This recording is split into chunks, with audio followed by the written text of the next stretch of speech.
Hello, this is Bill Steffen. Thanks so much for joining me this evening and during the day, no matter what time you're checking us out here. Hey, Wednesday evening, I got out in my kayak for the first time this year and was up at Crockery Lake where I often go. I saw a fish jump out, actually several fish jump out. I saw turtle, two places where deer crossed right in front of me, so they're out running around. A couple of groundhogs on the way there. What I think is a feral cat that jumped out of the woods, wasn't around any houses or not, and it was moving at a pretty good clip. I saw a great blue heron. It was quiet and peaceful out on the lake. Really had a nice time out there. Let's get into the weather here a little bit. Take a look at high temperatures that we had here on Wednesday. And the farther south you were, the more sun you saw, and the warmer it was. Coldwater down toward the Indiana border there peaked at 88, and it was pretty humid 88. Kalamazoo at 86. By the time you got up to the Holland Airport, just 80. And Grand Rapids, how about that for a cooler day after some days in the 90s here? We have a high temperature of 77, though it was on the humid side. Traverse City, wind coming down the bay there, just 71 for a high temperature. And look at the difference between the Muskegon Beach and the pier light. If you walk out on the pier, or it's actually a breakwater out to the end of it, they have a thermometer out there that reports in and reports at least every hour. You can see the temperature was 4 degrees cooler out there where the wind was coming from the northwest off the water there much of the day. Well, let's take a look at rainfall across the area here. Rainfall was needed in many areas. Muskegon picked up almost an inch. My place here in Comstock Park at about half an inch, same for the airport in Grand Rapids, the Ford Airport. About a quarter of an inch for Battle Creek and Kalamazoo, just a dime's worth, 10 hundredths there at Lansing, and only 8 hundredths fell in the Holland area. We're going to take time out and thank our sponsors here. We'll be back to talk about a big severe weather day across the United States. And thanks to Complete Care Concierge, the fast, affordable, and efficient cleaning service serving all of West Michigan, residential, commercial, and special cleans, 616-264-1397. When your home needs help, you might not know where to start. Why not ask Ace? We're always here to help with Ace Handyman Services. Our talented craftsmen handle everything from drywall and carpentry to doors and kitchens. We're the neighbors you trust to get the job done right. Let's get started. Book your handyman appointment today. Ace Handyman Services, bringing helpful to your home. Ace is the place with the helpful hardware, folks. Well, we had a big severe weather day here during the day on Wednesday. Take a look at this. We had 15 tornadoes. A dozen of them were in southeastern Minnesota, a couple in Wisconsin, and there was one down near Tampa, Florida. Most of them were fairly small and insignificant, but 277 reports of wind damage. Everywhere you see one of those blue dots, there was some wind damage or a wind gust reported over 58 miles an hour. There were 41 hail reports, a total of 333 severe weather reports on the day. And of course, that figure increases with time as some reports come in a day or two after the actual event. But pretty hefty severe weather day. And there'll be more severe weather here during the day today. Look at that arc of potential severe weather. Now, this is only a level 1 or marginal risk. And this is from central Oklahoma, back in a loop up toward where we are here in southern Michigan, and then back down through the mid-Atlantic and into the southeastern U.S. The Storm Prediction Center says scattered strong storms are possible from the Central Plains to lower Michigan, over parts of the southeast and over parts of Montana on Thursday. Scattered damaging gusts appear to be the main concern. So we'll keep an eye on things for you. Any activity here would be pretty widely scattered. And like I said, isolated wind damage would be the greatest threat. Most of the time, it won't be doing much of anything. And then for Friday, we'll take a look at this. We're in the light green, which means no organized severe weather for us, but a chance of a thunder shower. Better bet for severe weather be out in the plain states, North and South Dakota and the far northwestern Minnesota. There's also a marginal risk from West Virginia down through Florida. And Florida's going to get some significant rain. They kind of like seeing rain this time of year. It replenishes the groundwater for them. But you can see here the SPC, Storm Prediction Center, says severe storms producing large hail. Locally damaging winds are forecast over parts of the northern plains late on Friday. Sporadic damaging gusts may also occur over parts of the mid-Atlantic and southeast. So we'll be keeping an eye on things. Look at the rainfall that's going to come here from New Mexico. Again, some heavy rain there. This is like a 3-day total now. And from Nebraska up through upper Michigan. That's all going to, the heaviest rain is going to stay west of us.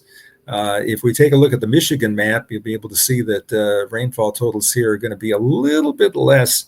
I would suspect we'll be seeing rainfall totals here in Michigan that'll be somewhere in the in the quarter to a half inch range for the most part.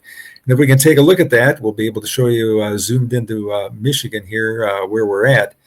There it is, and you can see anywhere from a quarter to 1 inch of rain over a 3-day period, with the heavier rain staying over across the lake in Wisconsin. Okay, taking a look now at the tropical update and at the Atlantic. We had that tropical storm. I mentioned that last night, Andrea. Andrea was a tropical storm for 12 hours, maybe, at only 40 miles an hour. And I mean, we've had 40-mile-an-hour gusts in Grand Rapids, golly, 15 times this year so far. So that was really kind of a nothing burger out there. It was far away from land, way east of Bermuda. But that is now done, and there will be no activity for the next 7 days. In fact, we have some of our models that don't give a tropical storm to the Atlantic sector through July the 10th. So that would be a pretty late start to the hurricane season in the Atlantic. In the Western Pacific, we're still waiting on Flossie. The Hurricane Center says that it will indeed become a tropical storm eventually, but that's probably only 4 to 5 days down the path here. And it will be close enough to the Mexican coastline there. They'll have to watch that, and places like Acapulco. But it will move to the west-northwest and then eventually turn west and move toward cooler water. We're not anticipating any effects on that in the United States, except it'll be pumping some moisture up into New Mexico. So New Mexico will continue to get a daily scattering of showers and storms. Now, I want to show you the far west here a little bit. This is the Western Pacific Ocean, where there's usually hurricanes to track. I don't know if you got a perspective of where things are there. Look down toward the bottom right, and you can see Australia. There's hardly a cloud in the entire continent until you get way off to the northwest. Now, it's winter down there, but winter's not the same as it is here. They get a lot of sunny days, and they're certainly going to be seeing a few in the days ahead here. Look at India. The monsoon is on, so you can see lots of clouds over India. They get showers, thunder showers, and rainfall there. There are a couple of tropical depressions, one coming into South China that's not going to be a tropical storm. It'll just produce some cooling showers.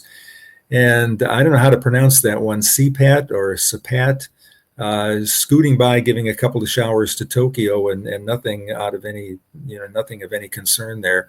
And that will retreat. They do expect another tropical storm to form in about a week's time. So we'll keep an eye on things, but really not much going on. The world is very calm when it comes to tropical activity right now. Okay, back to locally here. A chance of a shower or storm during the day today and tomorrow. Most of the weekend looks dry. I think most of Saturday and most of Sunday will turn out to be dry. It'll be warm. Isolated storms are possible next week, and light to moderate winds. I don't see any really super windy days. We've had a few of those here this month of June. So our forecast here looks kind of like this. First, we'll start with the lake forecast, and those are the current water temperatures that we got here on Wednesday. Reed's Lake was up at 80. I can verify that I didn't measure Crockery Lake, but I can imagine it would have been pretty close to 80. Pentwater there at 71. That's Muir State Park. Sometimes I call it Muir, sometimes I call it Pentwater, but they're the same place. Muskegon the coolest at 62. Grand Haven, A Pleasant, 70. And now the forecast, by the way, winds west to southwest at around 10 miles an hour on the day. 88, the high temperature. So Grand Rapids goes from 77 to 88. So another warm and humid day ahead here for us this Thursday. 68, the low temperature. Humidity should fall to around 60% during the afternoon. So we'll be on the muggy side. And like I said, winds west-southwest or southwest at around 10 miles an hour during the afternoon. Okay, moving on here to high temperatures, 88 degrees for Grand Rapids, 79 for South Haven. Should be a beautiful day along the lakeshore. Most of the day, the air should be a little bit more stable there. Hotter the farther south you go. Three Rivers at 90, South Bend 91, Chicago 92, Toledo 91, and cooler as you go to the north. You can see Traverse City, another comfortable day there at 73. And Marquette 69 over on the right side there. You've got UP temperatures 74 at Sault Ste. Marie. So very pleasant, comfortable conditions across northern lower Michigan and the UP today. We'll move on to Friday and show you what's ahead here. You got cool temperatures up across the Lake Superior shoreline, just some low 60s there for high temperatures on Friday. We're going to make it to the low 80s here, Grand Rapids, mid 80s along I-94. Could reach upper 80s in northern Indiana. And again, comfortable near the lake. While it's 83 inland, we're 76 at South Haven, 75 at Ludington. So another great day to spend along the lakeshore. I think we got one more day in here for you, Saturday. And Saturday, the heat starts to build back a little bit. We're back into the mid to upper 80s in inland areas here, and a little bit cooler to the north again. Temperatures will be in the comfortable low to mid 70s up toward Mackinac Island, Beaver Island, Drummond Island. Readings down toward Chicago up around 88 degrees. The outlook out to 5 days looks like this. We'll be seeing temperatures in the upper 80s today with the chance of a shower thunderstorm. Same on Friday. Any thunderstorm activity will be pretty widely scattered. Much of the day it won't be doing much of anything. We stay warm over the weekend here. Sunday I've got 90 back out again, and it should be a hot day. And then while we'll see a lot of sunshine on Monday, there is that outside chance of a shower or a thunderstorm once again. The 8 to 14 day outlook calls for temperatures to be near average here. Average high is currently 82. That goes to 83 in July. The only really cool spot is relative to average would be New Mexico and maybe eastern Arizona, where they're getting the clouds and the moisture from tropical activity off the coast of Mexico. And it stays warm and muggy throughout the southern United States. So all in all, a pretty typical summer pattern for us here. Time to get out and enjoy summer here in West Michigan. There'll be a lot of beautiful days. Rainfall near to slightly above average. And again, rainfall in summer is convective, so it lasts sometimes an hour or two and then it's gone. Look at the above down toward Arizona. I bet they're scratching their heads there. They do get a monsoon in mid to late summer, but it's a little early for that. But they are getting that moisture that's coming up, and that will produce a scattering of thunder showers. Probably not a lot of rain for them, but they'll be mainly along the higher elevations there of eastern Arizona and western New Mexico. So, Michelle, lots to talk about. Hey, look at this. Harry Morgan. Wow. Yes. I'll let you start. So the people who watch us answered the question, who from Michigan was on MASH? So Tim says, Harry Morgan had a brother that lived in New Era, Michigan. Yes. Also, Bill, do you remember Don McNeil from the Breakfast Club that was on a Chicago radio station back in the 50s? And Don McNeil lived probably 2 miles from me. I remember going past his house on a bicycle. Yeah. Well, that's kind of neat. Someone else pointed out that Harry Morgan was born in Detroit. Yeah, well, I think he was, well, let me see. I don't know if he was born. He did spend time in Muskegon and Detroit. So I don't know. He was born in one of those two places. I talked to Harry Morgan born. The internet says Detroit. Okay. Detroit, born there. And then he went, I think he went to graduated high school in Muskegon. And then he went to the University of Chicago with the idea of becoming a doctor. You know, and then he goes to play one on TV. And graduated from Muskegon High. Yeah, look at that. Big Reds. To be 96. Yeah, he lived to be 96. His nephew lives up in Oceana County, and I have conversed with him a couple of times. And I don't know if you watched the old Dragnets, because Harry Morgan did Dragnet and then MASH were his two big things, and they lasted a long time. But Dragnet, he had to memorize so much copy, you know, when he was doing that show, and he just pulled it off week after week. Well, that's really pretty amazing. Dragnet was before my time, but was that a show about police? Yes. Yeah, it was a crime show. I don't know if that's the theme song. This is going to be super nerdy and off topic, but on PBS when I was a little kid, they had a show, and there was a segment on the show called MathNet, which was these two investigator cops that went around solving crime using math, and they called it MathNet, and James Earl Jones played the police chief, and it was the best thing ever. Oh, yeah. James Earl Jones was amazing. He grew up in just outside of Manistee, Michigan, I think on a farm. Mhm. And then what's the name? Do you know the Manistee Civic Theater or whatever they have up Yeah, there? the Ramsdale. Ramsdale. Okay, that's right. And of course James Earl Jones had this awesome voice. He was always in demand to do voiceover work because he just had this voice for commercials. Well, he Yeah, found time to be the police chief on my favorite kids math yeah. PBS show called MathNet. And of course, part of the Star Wars, and he did so many other things too. And he was another one that was so great at memorizing copy. And he did everything. Golly, James Earl Jones did Shakespeare. He did all kinds of stuff. But yeah, the two people with Michigan ties, Harry Morgan and James Earl Jones. Really neat. So here's a question. What is the silliest thing that you have memorized? The silliest thing I've ever memorized. Wow. Let's see.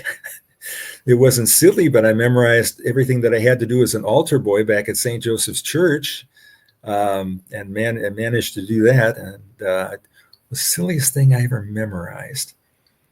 Boy, I don't know. I remember I was in two plays. I was in a play in 8th grade where I was an old man, and I had Did you some choose this, or was this something everybody had to do? Oh no. This is something I volunteered for. I thought that's if I'm going to be doing TV weather in my life, I better get used to being on stage. So I volunteered with our elementary school. Our 8th grade did a play. Oh golly, what was it? I think it was called Teen Time, if I'm not mistaken. It's probably out there somewhere. And I had to play an old man. They dyed my hair gray and put a mustache on me. And I had to talk kind of like Walter Brennan. That's how I did it, everybody, folks. So that's kind of what I did back then. So that was the one play I was in. And the other play I was in college. I was in a play called Humorology at the University of Wisconsin.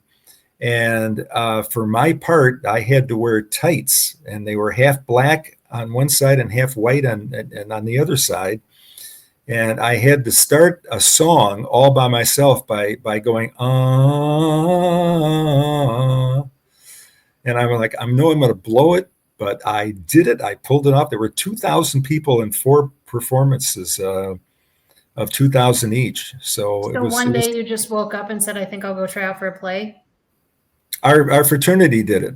It was every fraternity, and it was called Humorology, and it was supposed to be humorous, but ours wasn't. Ours was really well done. I thought the theme is that other media can convey a feeling or a thought better than words.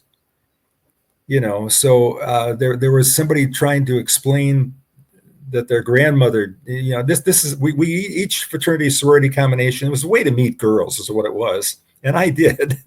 For each one was given a block of 20 minutes, and some of them were silly. Ours was more serious, and I thought it was really well done. There was I think 4 or 5 minute segments. One was people traveling to a funeral and trying to convince somebody how important this person was that had died. And they were very frustrated because they didn't have the right words. And then there was somebody who came back from being on top of a high mountain overlooking the world, and he was lost for words to convey what he felt on top of the mountain. So it was really, I thought it was really well done, and I had copy to memorize, and that one line to start off all by myself, and we pulled it off. I thought it was pretty good. I can't imagine if there's a copy of that out there anywhere. That would have been, golly, what would I have been at the time? I was a sophomore, maybe junior. After that, I just got too busy with weather to do a lot of extracurricular activities. I was doing a meal job at a sorority house, or I was doing, working in the kitchen. If you were lucky, you waited on tables, but I didn't have seniority to do that. So I wound up doing dishes or pots and pans, and usually pots and pans. And the cook was Gertrude Taliaferro, and I think she was about 5 feet tall, and she was the best cook on campus. And she was with one sorority, and the sorority folded. So Gertrude became kind of a free agent. And, okay, what's my bid? And so she signed on with Delta Gamma. And I was working for Gertrude at this other sorority.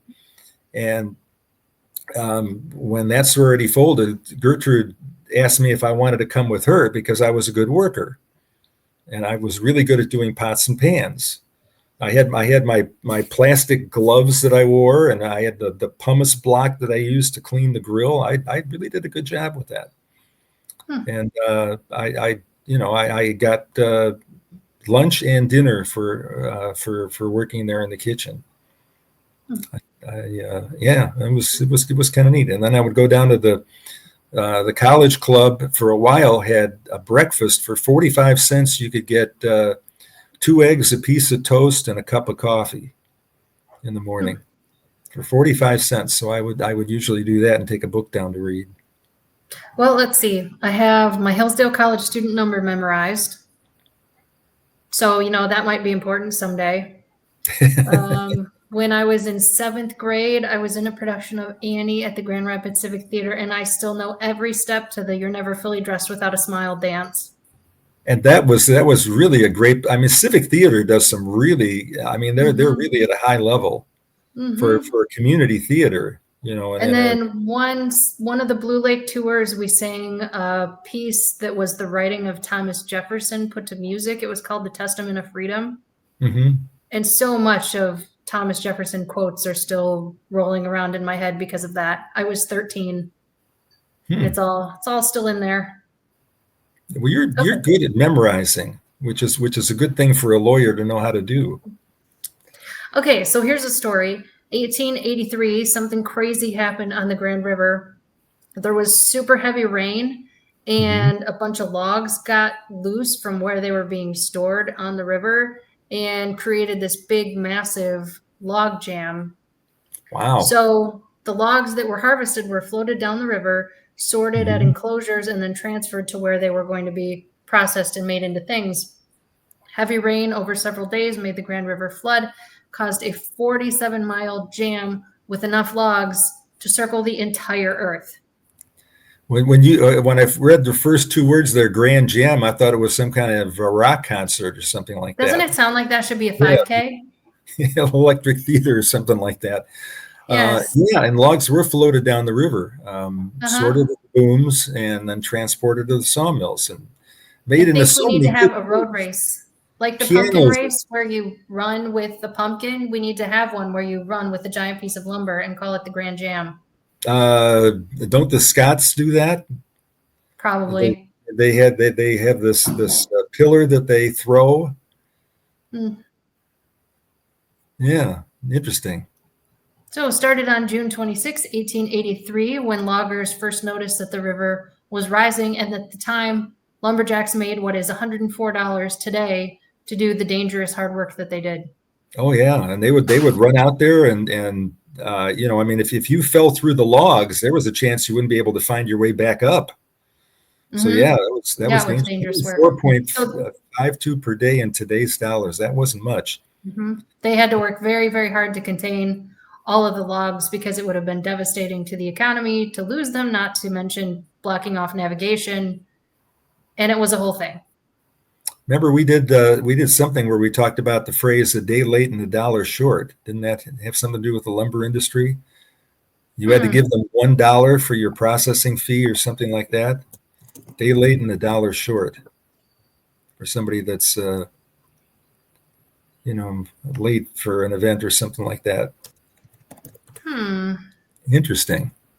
Is believed to have originated in the United States, likely during the mid-20th century. That doesn't really tell us that much. Oh. Well, anyhow, yeah. And Michigan Historic Preservation Workshop, June 26th at St. Cecilia's. And it will be a presentation on historic preservation efforts throughout the state and an opportunity to give feedback on the efforts. Oh, okay. Wow. So if that's something that interests you, we talk a lot about Michigan things. So if that's something that interests you, that's going on at St. Cecilia's. So that is today. From 5:30 to 8:30 at St. Cecilia's, which is downtown. I think they have parking nearby. Presentation, opportunity to give feedback. Yep, and sounds like you can come and go. doesn't sound like you've got to stay for the whole 3 hours if you don't want to. Mm-hmm. Well, you being a history major would be interested in something like that. June 26, 1917, the first U.S. troops arrived in Europe to fight World War I. 14,000 of them were part of the first division to arrive. They landed in Western France, and they started combat 4 months later. In total, 2 million U.S. soldiers fought in Western Europe in World War I. There were 116,000 deaths, and approximately half of those were from disease. Oh, yes. And most of the disease deaths were influenza. And your great-grandfather was in World War I and fought over there and did get sick, but came back and survived and had a nice life in Lockport, Illinois. Mm-hmm. And that's about what they look like. June 26, 1927, the Cyclone roller coaster opens on Coney Island. I love roller coasters, though I'm not as brave as I used to be. I remember one episode. So part of having a dad that worked in the media was that you got free tickets to the amusement parks that ran ads on the various stations. So Cedar every Point, summer, Michigan we'd go Adventure. to Cedar Point and Michigan Adventure and Pleasure Island back when that was open. We'd go once a summer probably to each of them. And there was one time that I was just a little bit too short to ride Gemini. So you all had me wear my cleats, my soccer cleats, for the entire day so that I would pass the height test. And looking back on it, like, those rules are for safety. That was a bad idea. I don't remember having anything to do with that. So maybe Mom was the 60 miles an mastermind. hour. Wow. Yeah. All the way back then, they could make a roller coaster go that fast. Roller coasters have been around a long time. Coney Island, largest amusement area in U.S. from 1880 to World War II. Yeah, it's kind of neat. It's got a weather name, the Cyclone. Yep, and I found an even older one. This is a picture of the Cannon coaster, which was there from 1902 to 1907. And then there was one even older than that. There was one that dated back to 1884. 1884. Mm-hmm. Holy cow. That's like 140 Have you ever been to years. Coney Island? I've never been to Coney Island, no. Me neither. I've eaten the Coney dog, but not been to Coney Island. It's not quite the same as it was. I've been to Riverview Park in Chicago when that was going strong. All right, here's your quiz question. When the CN Tower opened June 26, 1976, it was the world's tallest freestanding structure. The city it's in is the most populous city in its country. CN refers to the company that built the tower, but if I told you what it was, that would I know. Go ahead. Canadian National, for Canadian National Railway. The CN Tower, I was actually in the CN Tower shortly after it opened because I went to a weather conference in Toronto, and I actually, you can go up, I went way, it looks like a rocket ship on top of the thing. Yeah. I went way up to the top up there, and you had a railing. You could hang onto the railing and look down. And I thought it was so cool because you could watch planes landing at the Toronto airport, and they were way below you. Oh, fun. I mean, I think the question is, why did they build a tower that tall? I guess because why not? But yeah, the Canadian National Railroad, and I'm assuming the railroad does not go up and down. So what's the city? Toronto. Very good. How about that? Yes. And I don't know, but if you're like me, you managed to get through your entire childhood living right next to Canada without learning the geography at all. So that's where Toronto is. I went to I couldn't wait to get to Toronto. I was the second person there. Maybe I was the first at the weather conference. And the Ontario Science Museum is there. I spent a lot of time there. We took you girls to the Ontario Science Museum, and all you wanted to do was ride up the escalator and down again. It was, I said, okay, let's go with it. I'll explain how an escalator works, lifting you up. But yes, indeed. Yeah, Toronto, very cosmopolitan city. I've been through Toronto probably half a dozen times. I told you before about it. We had Argentina, and when Argentina won the World Cup, and there were these blue flags everywhere. Everyone was flying and waving blue flags. I'm like, what happened?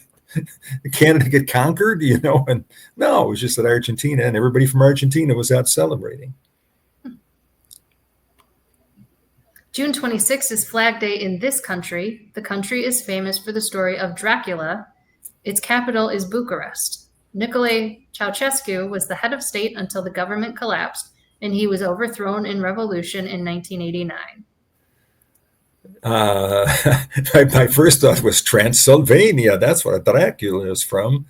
Bucharest, that would be Romania, maybe? Romania, very good. How about that? So, happy Flag Day to Romania. Yeah. And that's on my list. I haven't made it there yet, but I'd like to go there. Romania comes from the word Roman. You know, vestiges of the Roman Empire settled in Romania. It's interesting. Interesting picture here. Yeah, here's what Benzie looks like.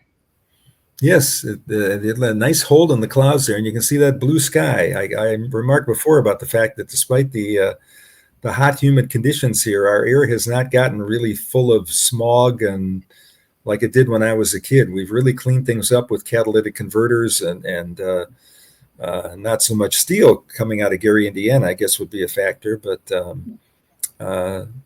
we certainly have a little cleaner atmosphere than we did, and that goes back to the Clean Air Act, which Nixon pushed back in it was the late 60s, maybe early 70s. The thing I remember about Benzie was never being bored. Between the Betsy Valley Trail in the summer and Crystal Mountain, there was always something to do. That's right. Weren't you a member at Crystal Mountain for a while to buy a season pass? Yeah, it's a beautiful resort. Yeah. And it's neat when you get a season pass to a ski area because then you don't feel obligated to stay there and beat yourself to a pulp for 14 hours. You know, you can ski until you get tired and then you can come back the next day. That's interesting. And a beautiful one from John Scully, Michigan Summer. Doesn't that look like it could be a postcard? It does. It looks beautiful. All the piers are in, the boats are in. Yeah, I got to get out more often and do that. I really enjoyed kayaking out there. And there were a number of boats, pontoons going by, jet skis, people out fishing. So, yeah, and what a great place to be during the summertime. Michigan really is. A lot of people think winter lasts just a wee bit too long, but summer is certainly there to enjoy. That was the thing with living up north. You had to find a way to get outside. Otherwise, you weren't going to make it through the winter. Yeah, right. And there were all kinds of bring the outside closer. Like I'm on my 3-season porch. I've got the doors open. I can hear the crickets chirping. I had a lovely conversation with a firefly this evening. Oh, I'm not losing it, folks. Don't worry about that. No, this firefly came up pretty close to my face, and so I just started talking to it. And it kind of blinked, and every time it blinked, I figured it was making a response. So yeah, I thought it was fun. I like having fun and making fun out of a situation. And so I was talking to a firefly. Interesting. All right. Well, it's time to wrap things up here. Again, a little warmer weather today. We're going to see temperatures rise back up into the upper 80s, low 90s south of I-94, and it will be on the humid side. So find a way to stay cool out there. Once again, thanks for sticking around till the end and have yourself an awesome day.